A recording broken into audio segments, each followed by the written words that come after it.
warahmatullahi wabarakatuh. Halo teman-teman semuanya. Sekarang kita sudah masuk ke ujian akhir semester program studi S1 Hubungan Internasional pada mata kuliah Politik Luar Negeri Indonesia.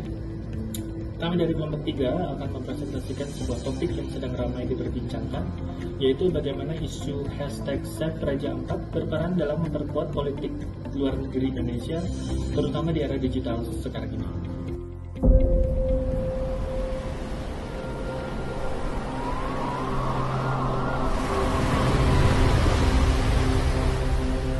Namun sebelum masuk ke pembahasan utama, kita perlu mengetahui terlebih dahulu apa itu pengertian dari civil society.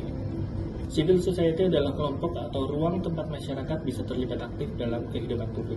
Disinilah warga negara bisa menyuarakan pendapat, berdiskusi, mengkritisi kebijakan, dan bekerja sama untuk perubahan sosial. Peran ini terjadi di luar kekuasaan langsung negara maupun dorongan ekonomi murni. Jadi lebih murni dari kepedulian masyarakat itu sendiri.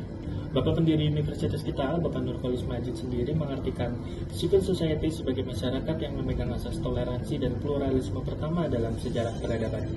Lalu, apa peran civil society dalam diplomasi digital? Di era digital, peran civil society semakin penting. Kementerian Luar Negeri Indonesia bahkan mendorong para diplomat untuk aktif di media sosial agar bisa membangun citra positif Indonesia di kancah internasional. Nah, disinilah masyarakat sipil, termasuk saya sendiri juga memiliki peran di dalamnya.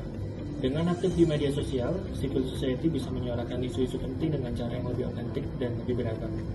Sekarang apa hubungannya semua ini dengan #Save Raja Ampat yang akan kita bahas? Raja Ampat bukanlah tanah kosong. Selamatkan alam Indonesia.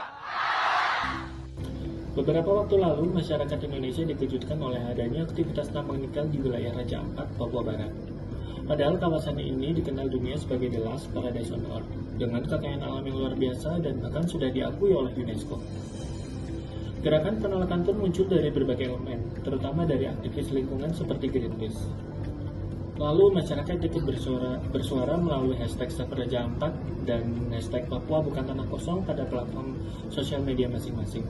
Hashtag ini menyebar cepat di media sosial, menjadi simbol perlawanan terhadap eksploitasi alam yang tidak bertanggung jawab. Inilah contoh bagaimana civil society di era digital ikut berperan aktif dalam isu global, bahkan memberi pengaruh ke kebijakan luar negeri. Untuk materi selanjutnya akan disampaikan oleh rekan saya, Wildan. Terima kasih untuk rekan saya, Yoni. Dampak kampanye terhadap diplomasi dan politik luar negeri. Gerakan #Save Raja Ampat ini tujuannya jelas, melindungi ekosistem Raja Ampat dari kerusakan akibat pertambangan dan mendukung pembangunan yang berbasis konservasi. Dampak pada citra dan nation branding Indonesia. Yang pertama, kampanye ini bisa memperkuat nation branding Indonesia dengan menunjukkan bahwa Indonesia peduli terhadap lingkungan dan pariwisata berkelanjutan. Kita bisa menarik perhatian dunia, khususnya wisatawan yang cinta alam. Selain itu, isu lingkungan kini jadi agenda penting dalam forum internasional. Dengan kampanye ini, posisi Indonesia dalam konferensi global seperti COP bisa semakin kuat karena dianggap serius melindungi biodiversitas. Lalu ada diplomasi di publik era digital. Ini adalah contoh diplomasi publik yang sangat efektif di era digital. Masyarakat dari negara lain bisa ikut terlibat dan memberi dukungan. Jika kampanye ini mendapat atensi global, maka otomatis ada tekanan positif pada pemerintah Indonesia untuk bertindak. Faktanya karena viralnya isu ini, pemerintah akhirnya mencabut izin tambang di beberapa pulau di Raja Ampat. Lalu ada transparansi dan akuntabilitas. Media sosial menjadikan diplomasi lebih terbuka dan akuntabel. Pemerintah tidak bisa lagi diam saat isu besar seperti ini viral. Dukungan publik baik dari dalam maupun luar negeri dapat memengaruhi kebijakan arah luar negeri Indonesia, termasuk dalam pengelolaan sumber daya alam. Akan dilanjutkan oleh rekan saya, Asya.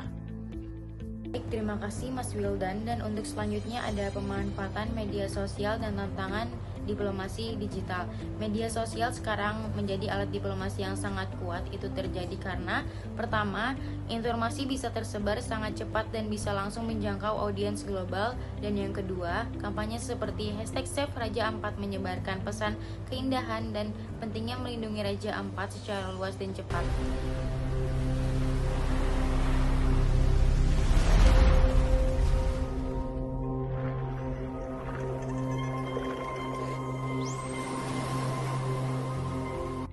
Media sosial juga memungkinkan terjadinya dialog dua arah.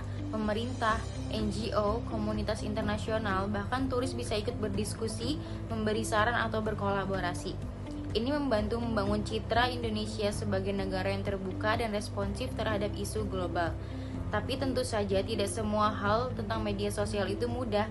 Ada risiko hoax dan disinformasi yang bisa merusak citra negara jika tidak ditangani dengan cepat. Pemerintah juga bisa kesulitan mengontrol narasi jika kampanye yang muncul berasal dari gerakan akar rumput seperti #Save Raja Ampat.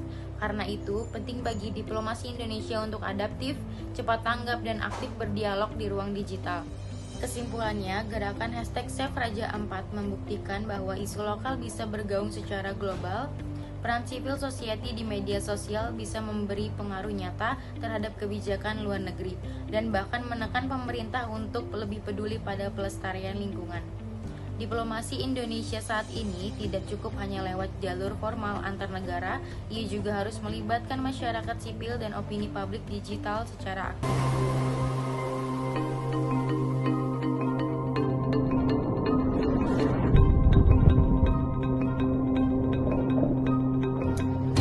Menjaga dan melestarikan Raja Ampat, kita bukan hanya melindungi keindahan alam Indonesia, tetapi juga memperkuat posisi Indonesia di dalam diplomasi global. Kita memastikan bahwa pembangunan berjalan berkelanjutan, berbasis konservasi, dan berpihak pada masyarakat lokal.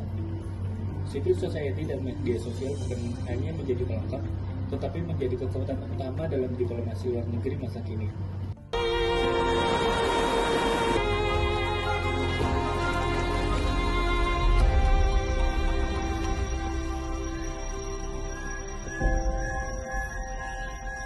Mari kita terus bersuara karena suara kita bisa menjadi penentu masa depan negeri kita. Wassalamualaikum warahmatullahi wabarakatuh.